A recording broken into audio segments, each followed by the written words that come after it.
धाराशिवच्या भ्रष्टाचाराचा दुर्गंध अखेर सोलापुरात। धाराशिवचे जिल्हाधिकारी डॉक्टर सचिन ओबासे यांची बदलीनंतर धाराशिवमध्ये जल्लोष, नागरिकांकडून फटाके फोडून व मिठाई वाटप करून आनंद उत्सव साजरा करण्यात आले।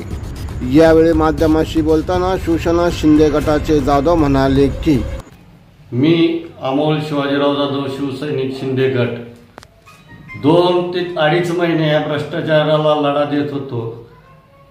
भगवान के घर में देर है अंधेर नहीं असं म्हणण्याला यश आज रात्री प्राप्त झालेलं आहे।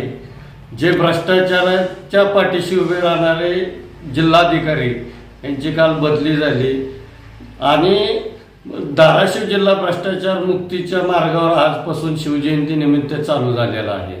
येणाऱ्या नवीन जिल्हाधिकारी साहेबांना विनंती आहे की आपण जिल्ह्याच्या प्रशासनावर पकड निर्माण करून भ्रष्टाचार मुक्त धाराशिव जिल्हा करावा ही नम्र आवाहन विनंती राहील व धाराशिवतल्या सर्व तमाम जनतेला शिंदे गटाच्या वतीने व शिवसैनिक अमोल जाधवच्या वतीने शिवजयंतीच्या हार्दिक शुभेच्छा। जय हिंद, जय महाराष्ट्र। सोलापूरच्या नागरिकांनी या अधिकाराला थारा द्यायचं की तिथूनही हकलपट्टी करायची हे तंब पाहणे आता मजेशीर ठरेल।